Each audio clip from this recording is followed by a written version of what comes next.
Este episodio es una fricada personal, porque la espiritualidad es uno de mis intereses especiales desde siempre, así que voy a salir del armario espiritual, porque sí, eso es una expresión, y meterme de lleno en cómo están relacionadas espiritualidad y neurodivergencia.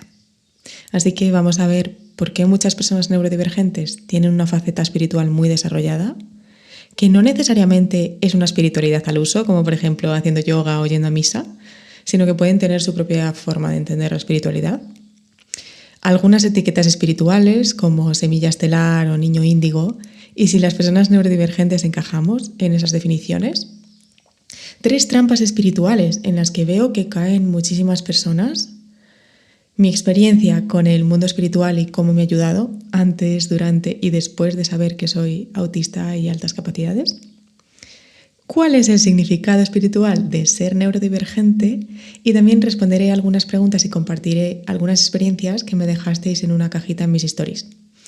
Que si no la conoces, mi cuenta de Instagram es jimenagonzalez.in. Estás escuchando Ser Divergente, un podcast por Jimena González, neurodivergente, altas capacidades y autista. Si te gusta este programa y quieres apoyarlo, seguir el programa, compartirlo o valorarlo con 5 estrellas realmente ayuda.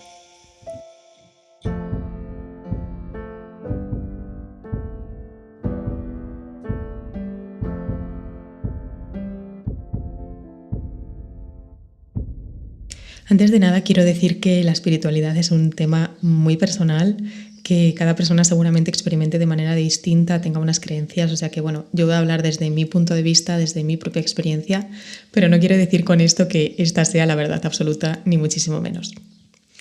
El caso es que para mí no es nada casualidad que muchas personas neurodivergentes tengamos una faceta espiritual muy desarrollada. Algunos de nosotros estamos fuertemente conectados espiritualmente.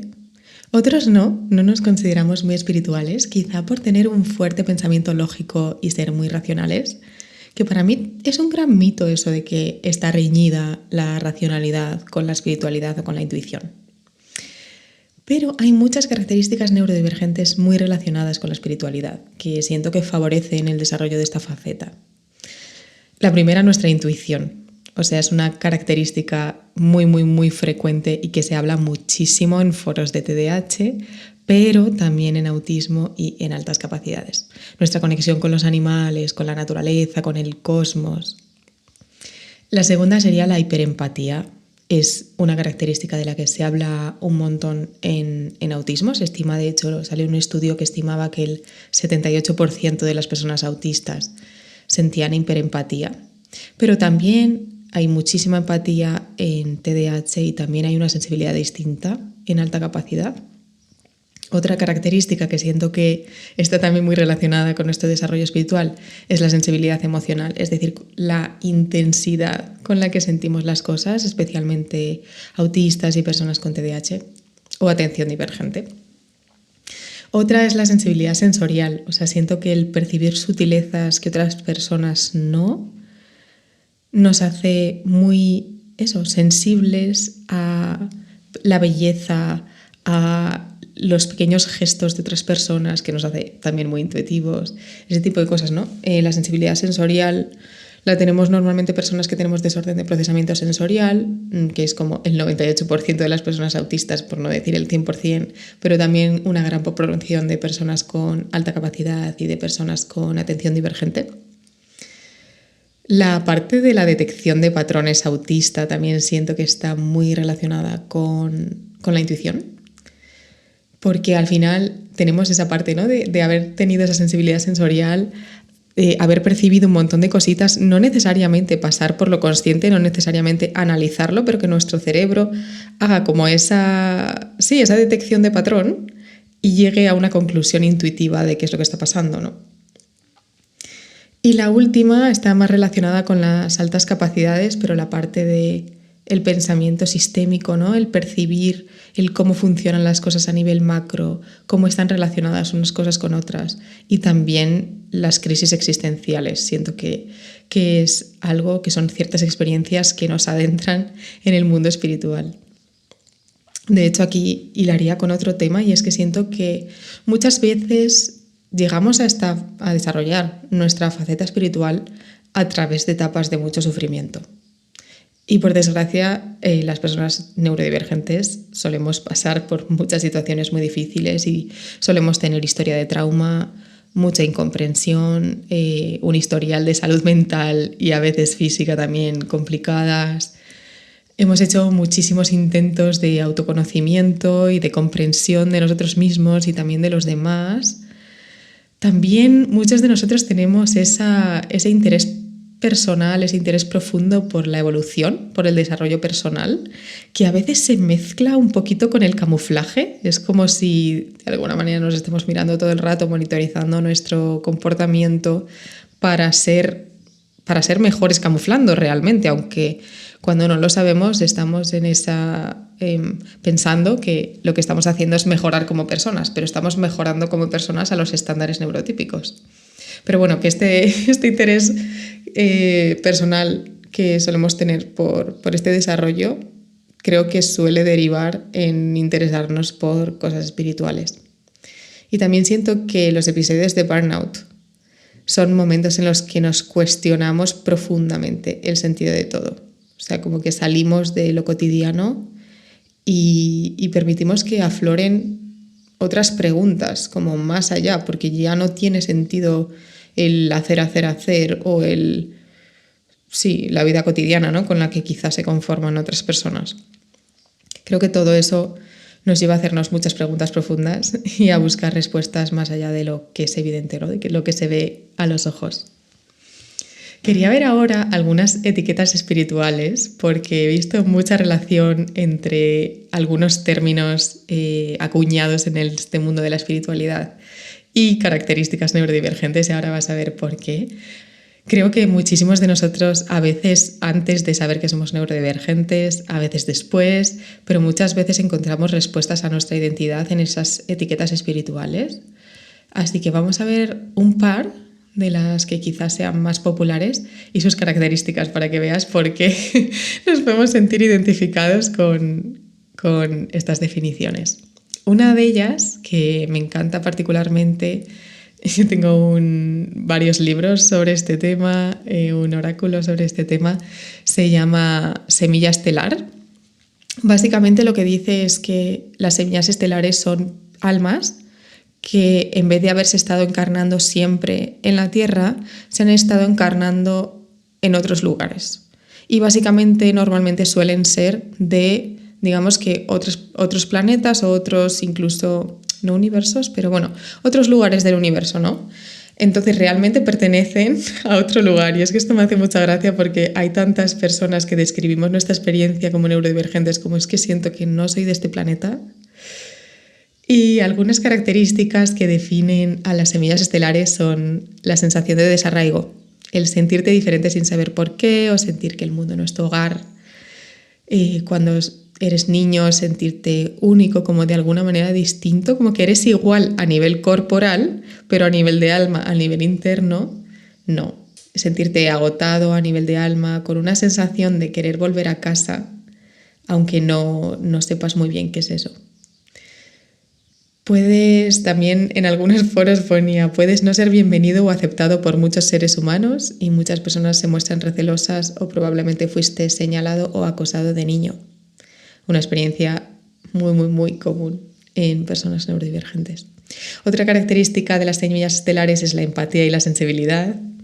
Muy sensibles a la energía, a las emociones de otras personas, muchas veces no saber poner límites, quedarse exhausto y se dice como eres demasiado empático, puedes leer a otras personas, puedes parecer distante o disperso hasta que te conocen y se dan cuenta de que eres una persona cálida, etc.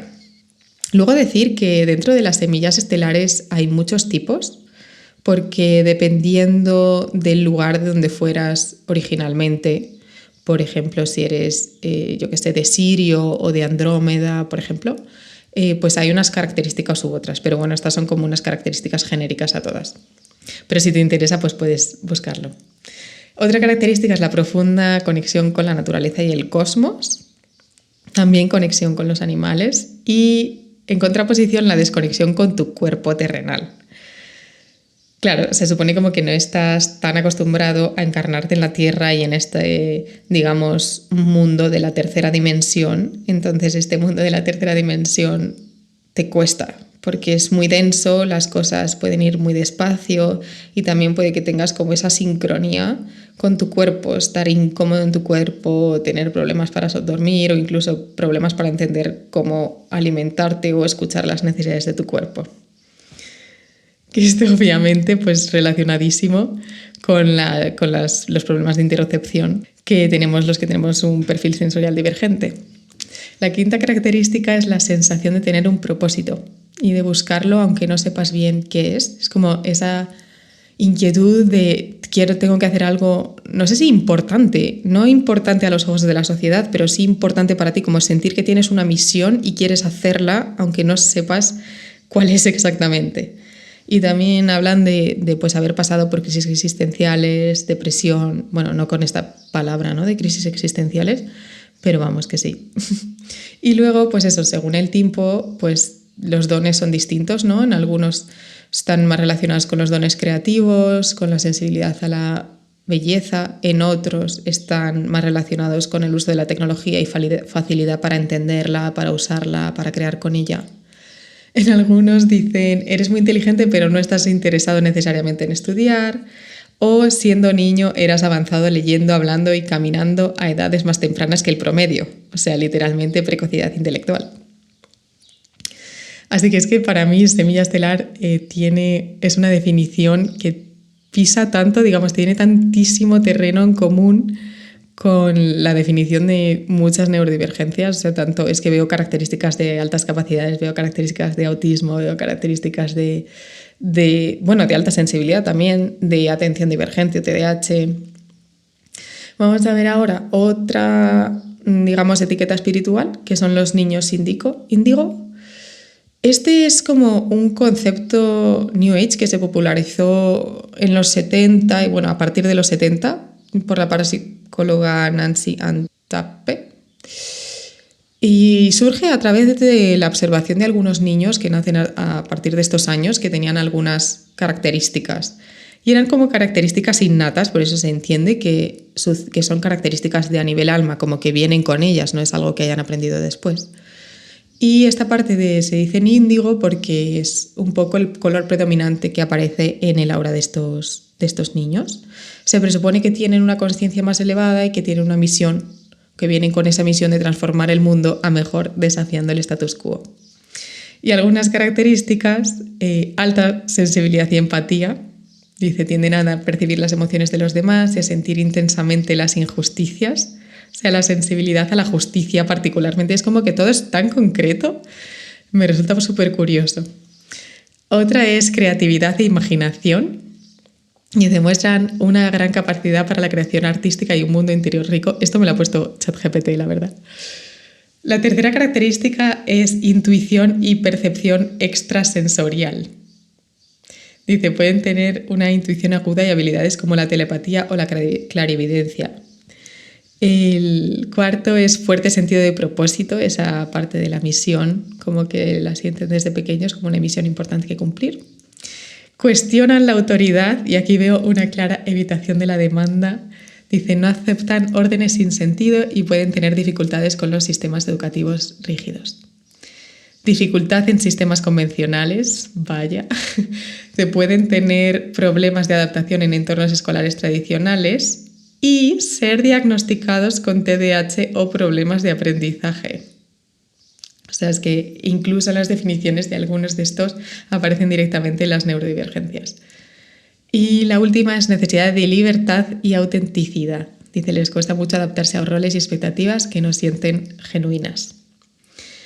Y quiero decir como que para mí las dos definiciones son compatibles. O sea, como yo lo veo es que puede ser una semilla estelar, puede ser un niño índigo, hay otros conceptos como niños cristal, arcoíris, diamante. Puede ser eso y ser neurodivergente, o sea, como que a nivel de alma se entiende de una forma y a nivel pues terrenal y a nivel de tu sistema nervioso eso se manifiesta de otra forma. Y de hecho siento que puede ser precioso porque al final muchas de las definiciones que encontramos tanto de autismo como de atención divergente muchas veces son hipernegativas, están muy estigmatizadas, muy patologizadas. Las definiciones que encontramos de alta capacidad es como que son muchas veces muy capacitistas, muy elitistas. Y verlo de esta forma lo siento que es precioso. O sea, desde luego también a mí me ha servido mucho, pero siento que hay 3 trampas que he visto muchísimo en entornos espirituales y que creo que también como neurodivergentes en la espiritualidad podemos caer en ellas. La primera es caer en la superioridad espiritual. Es posicionarte como un ser más elevado o mejor por tener esta faceta espiritual. Siento que también como muchos de nosotros nos hemos sentido posicionados como inferiores, ¿no? Todo el rato estigmatizados, y a veces tenemos esta estrategia de supervivencia de posicionarnos por encima al final, aprovechándonos de la neurodivergencia, ¿no? Por ejemplo, usar la espiritualidad como excusa de nuestra diferencia y posicionarnos por encima de las otras personas, o juzgar a otras personas en base a su práctica espiritual, decir, ay no, es que si no meditas, no, o no, es que no está conectado con sus sentimientos. Y creo que es muy frecuente porque al final es eso, ¿no? Es como una estrategia de supervivencia. La segunda trampa espiritual que veo mucho es ese etiquetado espiritual únicamente, o sea, dar ese significado espiritual a las neurodivergencias como no, es que las altas capacidades es que son almas viejas, o autismo y TDAH son niños índigos, semillas estelares, que luego entramos en eso, en lo que yo opino. Nada malo, ¿no? En aprender sobre nuestra experiencia de alma, ya te digo que me parece estupendo. Pero por una parte veo la parte de decir, no, es que posicionarnos de nuevo con esa superioridad de decir, no, es que soy un alma más vieja, sé más, ¿no? Y por la otra, el riesgo de desestimar un diagnóstico por ya tener una etiqueta espiritual. Porque siento que las etiquetas diagnósticas, al menos en este mundo, en esta sociedad, hacen falta para exigir acomodaciones, para conocer tus necesidades, para buscar herramientas, para buscar profesionales. Es como que no vas a ir al cole de tu hijo y decir, oye, perdona, que mi hijo es que es un niño índigo, ¿te importaría no regañarle de esta forma porque es muy sensible? O en el trabajo no vas a decir, no, perdona, es que soy un alma vieja, necesito que vayamos más rápido en la evolución laboral. O en el médico, oye, que es que mira, sospecho que soy una semilla estelar y de ahí que tenga pues ciertas afecciones corporales porque no termino de adaptarme, estoy preocupado por mi salud, por esto. Como que siento que los significados conviven, ¿no? Puede ser las dos cosas. Y yo al menos soy partidaria de encontrar una etiqueta que funcione y sea muy efectiva en el entorno en el que estamos. Y eso suele ser un diagnóstico formal o una palabra, digamos, esta etiqueta de neurodivergencia básicamente. Y la tercera trampa espiritual es el spiritual bypassing, ¿no? El bypassing espiritual es usar ese significado espiritual para evadir o justificar esos problemas y no hacer nada, ¿no? O evadir los conflictos. Por ejemplo, no reconocer las dificultades e injusticias sistémicas de ser neurodivergente, viéndolo todo como justificando tu sufrimiento, pensando, no, bueno, es como una lección de alma, no, bueno, es que soy diferente porque, pues eso, ¿no? Soy una semilla estelar, o evitar el conflicto bajo la excusa de, no, es que la otra persona está pasando por este proceso, voy a actuar de manera más elevada y adulta, como, bueno, hay veces que siento que no debemos justificar o romantizar el sufrimiento, sino exigir que no se produzca, ¿no? Exigir que esa injusticia sistémica desaparezca y a veces tenemos este comportamiento de hacer este bypassing espiritual y justificar todo, tratar de ver todo desde el punto de vista positivo, lo cual está genial, pero llevado a un punto nos puede llevar a no actuar y eso, al final justificar o permitir ciertas cosas que no deberíamos permitir. Y bueno, quería compartir un poquito de mi experiencia y cómo siento que la neurodivergencia y la espiritualidad se han hilado para mí. Y es que yo desde muy pequeña he estado muy interesada en preguntas existenciales. Creo que esto es muy frecuente en altas capacidades, pero empezar a hacer preguntas desde muy chiquito de qué pasa después de la muerte, de dónde venimos o cuál es mi propósito, como cosas que no están necesariamente ligadas a tu edad. Y creo que en mi caso este interés espiritual ha sido una mezcla de quizá esos rasgos neurodivergentes, sumado a que viví la muerte de familiares cercanos desde muy pequeña. He pasado mi infancia en hospitales cerca de enfermedades muy graves por mis circunstancias personales. Luego surgió ese interés especial por la evolución personal, que creo que venía de dos lugares. Primero, justamente el querer mejorar mi camuflaje. Lo veo ahora sí, por supuesto, antes no lo veía así, lo trataba de ver como mejorar yo como persona. Y por otro lado, creo que de intentar comprender el mundo, intentar comprender a otras personas y también dar sentido a mi sufrimiento.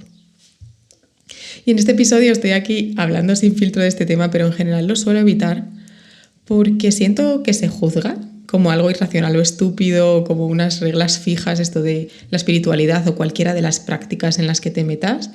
Y para mí la espiritualidad es una dimensión del ser humano que todos tenemos y la alimentemos más o menos. Para mí es básicamente conocerte a ti y al mundo, ir más allá de lo cotidiano. Crear ese espacio interior para ir abriendo más y más los ojos a tu propia naturaleza y al funcionamiento del mundo. Y da igual si para eso escribes, meditas, usas astrología, numerología o rezas a algún dios. Para mí no está ligada a una herramienta o a un sistema de creencias. Siento que cada uno usa lo que al final mejor le permite conectar con eso. Y no considero ni más ni menos espiritual a una persona religiosa o a una que hace yoga o a otra que según ella no hace nada y entre comillas no es espiritual. O sea, así de primeras no sabría decir quién tiene una faceta espiritual más desarrollada tampoco. Y más o menos espiritual no es nadie, siento que todos somos espirituales. Y también para mí es lo contrario a tener respuestas fijas o unas creencias escritas en piedra, porque realmente no hay nada que podamos conocer o sentir a ciencia cierta en el tema de la espiritualidad. Bueno, yo es que siempre me cuestiono todo, o sea, nunca siento que podemos saber las cosas a ciencia cierta, incluso cuando es como un paper científico que es un review sistémico, o sea, es que ni siquiera así siento que somos capaces de conocer la verdad absoluta. Pero bueno, esto ya es mi movida, que yo cuestiono todo. Y otro motivo por el que no comparto este tema es que habitualmente mi forma de ver la espiritualidad no es la misma que la de otras personas y obviamente cada uno lo hace como quiere y es válido, pero tampoco me gusta compartirlo si no vamos a compartir el cómo lo vemos, ¿no? Tampoco disfruto mucho de tener conflictos. Aquí mi etapa, mi faceta people pleaser. Pero, por ejemplo, cuando he hecho lecturas de tarot, que ha habido un tiempo en el que tenía como un side business de lecturas de tarot y astrología, de numerología y de diseño humano, pues con el tarot me pasaba que, por un lado, había mucha gente que al saber que yo estaba haciendo lecturas de tarot o me juzgaba o tenía miedo, como que le daba mucho yuyu. Y por otra, muchas veces venían personas que esperaban que les leyera el futuro. Y siento que esto es muy frecuente y tenía que explicar que para mí es que no funciona así. No hay un futuro escrito en piedra y existen muchos potenciales futuros desde el momento actual, ¿no? Desde el momento actual pueden pasar múltiples cosas que te llevan a diferentes escenarios futuros. Por eso el futuro está sin definir y nuestras decisiones y también lo que hagan otras personas van definiendo cuál es el futuro que al final termina manifestándose. Y de hecho quizá la propia tirada puede cambiar el futuro más probable porque al tomar conciencia de algo gracias a la tirada cambias tu forma de actuar modificándolo. Les ponía el ejemplo de que si hoy echamos una tirada y estás haciendo una oposición y en la tirada sale que ahora te está faltando estructura para estudiar, que te está faltando esa rutina, que te está faltando esa organización, que sería recomendable que obtuvieses ayuda y que el futuro probable es que suspendas, puedes elegir apuntarte a una academia, estudiar de otra forma y lo más probable es que ese futuro se modifique y hasta apruebes. Pero bueno, volviendo al tema, siento que a mí me ha ayudado muchísimo desarrollar algunas prácticas espirituales, especialmente antes de mi evaluación de autismo y de altas capacidades. De hecho, creo que es algo que me ha llevado indirectamente esa búsqueda de conocerme a mí misma y de conocer cuáles eran mis diferencias con los demás. Me ha dado lenguaje para explorarlo, me ha dado maneras de mirarme que creo que es lo que me ha llevado esa consciencia profunda sobre mi ser a una sospecha de neurodivergencia. O, por ejemplo, estudiar astrología con mi carta astral, mis tránsitos, me ha dado una lente para comprenderme y eso, entender mi diferencia con otras personas, ¿no? Por ejemplo, yo tengo la luna en Escorpio, que significa básicamente que siento las cosas de manera muy profunda. O sea, es muy alta sensibilidad y al mismo tiempo me puede costar identificar lo que siento, procesarlo y expresarlo. Y una de mis mejores amigas tiene la luna en Tauro, que es como el signo opuesto, signo de tierra, que es el elemento como más estable, más lento. Y ahí podía entender, gracias a esta diferencia entre nuestras dos cartas, que ella no sentía de la misma manera, que sus emociones eran mucho más estables, mucho más sutiles. Ahora, por supuesto, entiendo mi luna en Escorpio como hiperempatía, la habilidad emocional, alexitimia, todas estas como características autistas, ¿no? O, por ejemplo, soy Géminis, con Mercurio en Géminis también, un signo que simboliza el aprendizaje, la necesidad de estimulación intelectual, la investigación, la lectura y la pasión por la comunicación, que puede ser tanto escrita con, libros, por ejemplo, como este mismo podcast. Y ahora podría entender esta hiperexcitabilidad intelectual con las altas capacidades y la obsesión por la lectura con la hiperalexia autista. O sea, como que son diferentes lentes de mirar a lo mismo. Pero al final una lente que me ha permitido, pues eso, ¿no? Comprenderme cuando todavía no tenía el lenguaje neurodivergente. La numerología, el diseño humano, por ejemplo, también han tenido este efecto.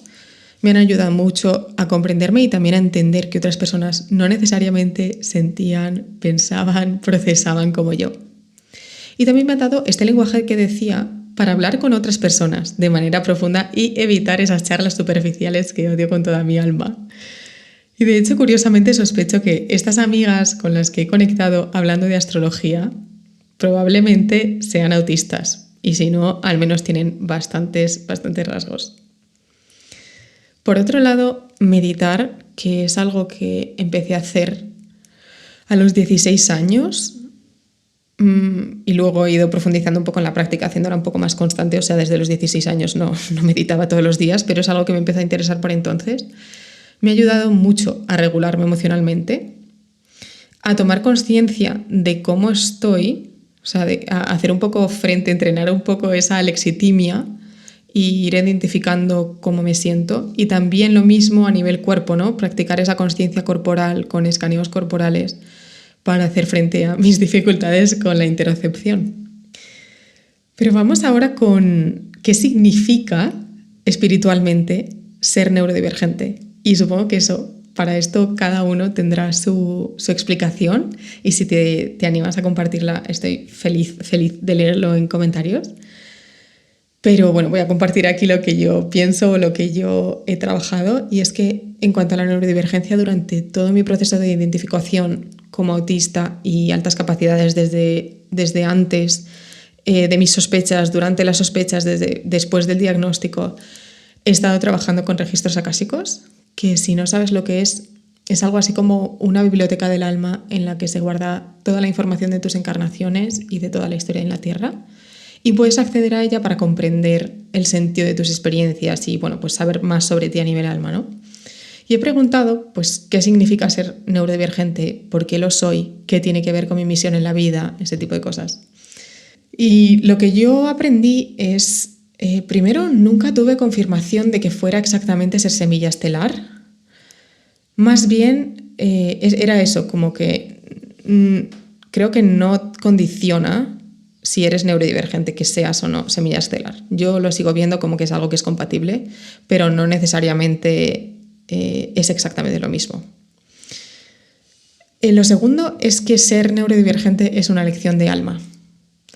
Y no por esto lo hace más fácil la experiencia, pero bueno, que es algo que eliges antes de encarnarte, igual que eliges a la familia en la que naces o el lugar en el que naces, por ejemplo, para vivir las experiencias y los aprendizajes que tu alma quiere vivir en esta vida para evolucionar. Y luego había visto mucho contenido hablando de si las personas con altas capacidades eran almas viejas, así que también lo pregunté. Y la respuesta fue como que ni sí ni no. Que las capacidades que tienes innatas y todo eso que aprendes de manera intuitiva y sin esfuerzo, y esto para todo el mundo, tengas altas capacidades o no, sí que son cosas que has aprendido en otras vidas, habilidades que has ido practicando a nivel de alma. Así que de alguna forma las capacidades intelectuales que tienes sí que son reflejo de algo que has ido aprendiendo, pero podrías haber elegido venir con ellas en esta encarnación o no. Y también puedes ser un alma muy vieja y haber practicado esas habilidades, o puedes ser un alma no tan vieja y haber practicado esas habilidades en vidas previas. O sea, como que no es exactamente lo mismo tampoco. Y vamos ahora con las preguntas, porque dejé una cajita en mis historias de Instagram, pues preguntando opiniones o pidiendo preguntas sobre este tema. Y me sorprendió que no solo no soy la única en este tema tan loco, sino que hay muchos de vosotros que habéis estudiado cosas interesantísimas, que os dedicáis a esto, que habéis hecho unas reflexiones muy profundas sobre el tema. Me encantaría como tener alguna otra forma de hablar, o sea, incluso en persona, pero bueno, a falta de un lugar mejor podemos hacerlo en comentarios. La primera pregunta es de Jenny, que dice: ¿has sentido que las técnicas de relajación establecidas nos funcionan totalmente diferente? Sí, creo que a muchísimas personas neurodivergentes nos cuesta mucho relajarnos. De hecho, he visto contenido de una terapeuta, ¿cómo se llama? Kathy Higgins Lee, su contenido está en inglés, pero he visto contenido suyo sobre que las meditaciones guiadas, algunas no eran aptas para personas neurodivergentes. Pero bueno, volviendo al tema, sí creo que a muchas personas neurodivergentes nos cuesta mucho relajarnos, nuestro sistema simpático suele estar sobreactivado, tenemos menos estimulado el nervio vago, que está muy vinculado con la relajación también. Y la meditación puede ser una tortura. O sea, siento que personas con atención divergente, o sea, TDAH, personas incluso también con altas capacidades, solemos tener una velocidad mental, una ansiedad, también personas autistas. En autismo también cuesta mucho, yo creo, al menos a mí me cuesta un montón, esto es ponerte a meditar de la nada. O sea, necesito una gran transición, un tiempo de transición de ir bajando revoluciones. No puedo, por ejemplo, estar trabajando y luego ponerme a meditar. O sea, tengo que ir bajando revoluciones, hacer esa transición entre estar activa y acelerada y después estar relajada. O, por ejemplo, muchas meditaciones te dicen que te pongas en una posición vertical, ¿no? Como que te sientes en una silla o incluso pues, en el suelo. Personas con disautonomía, que es extremadamente frecuente en neurodivergencias, esto de permanecer en una posición vertical, o sea, es incomodísimo. Así que bueno, mi recomendación es que encontrar nuestra propia forma. Creo que tenemos también algunos talentos, algunas ventajas a la hora de meditar, porque siento que nos podemos concentrar, esa capacidad de hiperfoco o esa sensibilidad sensorial nos permiten estar concentrados en una sola cosa de una manera estar muy presentes al final, que también se trata de eso, meditar. Para mí meditar también es ser consciente, o sea, como estar consciente de pues dónde estás, cómo estás, qué está pasando a tu alrededor o qué está pasando dentro de ti. Da igual si estás escuchando un audio, si estás quieto o si te estás moviendo. De hecho, esta es una de los consejos que iba a dar, que es que puedes probar meditar en movimiento, o sea, dar un paseo y ponerte un audio, o dar un paseo y fijarte en lo que está sucediendo a tu alrededor. Quizá ponerte música 8D, 9D, binaural. Eso, o sea, en definitiva, encontrar tu forma, no tienes que adaptarte a ninguna forma de otra persona o de las que sean más típicas, ¿no? Luego Marina dice: hay un libro hermoso sobre el tema por Olga Bogdashina. Lo voy a dejar en la descripción, supongo que se refiere a este título, pero lo voy a dejar en la descripción. Yo no lo he leído, pero me fío de la recomendación. Y luego dice Ángela: ¿crees que los rituales diarios son clave para las altas capacidades? Si hablamos de rituales diarios, lo que me viene a la mente es autismo, más que altas capacidades. Por supuesto, los rituales son maravillosos para todos los neurotipos porque regulan muchísimo nuestro sistema nervioso. Al final, el cuerpo humano, seas del neurotipo que seas, está diseñado para la rutina, está diseñado para tener ciertos hábitos, comer a ciertas horas, irte a dormir a las mismas horas, tener más o menos esos mismos rituales al día. Y y de alguna forma, esto en psicología se llama anclaje, de alguna forma nuestra mente también se acostumbra y entra más rápido en ciertos estados. Por ejemplo, si todos los días te pones a meditar o te pones una canción relajante antes de dormir, pues vas a entrar en ese estado de relajación mucho antes porque tu cerebro va a asociar, canción relajante, me voy a tranquilizar porque nos vamos a dormir. O si te pones todos los días antes de ir al gimnasio, hueles es que ahora me he comprado el Tiger Balm, que es esta como cremita un poco multiusos, que huele muy fuerte, huele como a menta, y lo uso antes del gimnasio, me lo pongo un poquito en la nariz y así el gimnasio no me huele a sudor, así como tip. Si todos los días antes del gimnasio hueles la misma cosa, tu cerebro ya asocia, huelo esto, me activo para hacer ejercicio.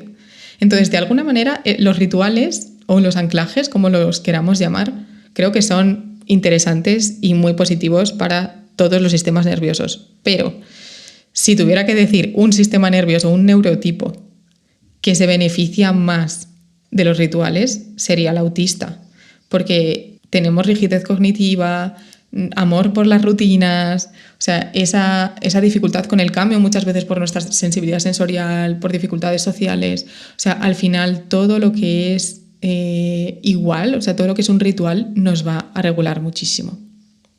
Y luego Maza me pregunta si soy católica. Fui a colegio de monjas, o sea, tengo esa herencia católica. Al final España es un país de herencia católica, pero no me considero religiosa. Es que me considero espiritual, pero no necesariamente religiosa.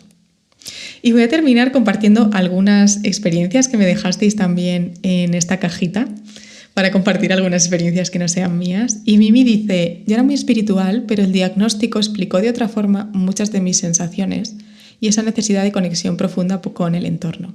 Siento que he perdido una parte de mi espiritualidad y me pone triste. Otra persona, que no me he enterado muy bien de cómo se llama, dice, me parece que la sociedad de hoy en día ha perdido su espiritualidad y no tiene que estar vinculada a una religión concreta, sino que falta capacidad de trascender. David decía, yo practico la meditación, me ayuda mucho a calmar mi ansiedad. Aileen dijo, ayuda a calmar mi mente y también algunos rituales o hábitos me conectan un poco más con mi cuerpo. Rocío dice, me cuesta mucho conectar con mi lado espiritual porque todo lo paso por la razón y lo cuestiono. Gisela puso, la espiritualidad me llevó a la meditación y en la meditación a descubrir mi neurodivergencia. Y Nahuel me dijo, invita a Penpox. Y no la conocía, pero gracias a este comentario la he descubierto. Es una divulgadora autista musulmana que, por supuesto, me encantaría invitar. Y dejo su perfil en las notas del episodio también. Y hasta aquí el episodio de hoy. Espero que haya sido interesante. Feliz de leerte en comentarios si es algo que te apetece compartir. Y nos escuchamos pronto.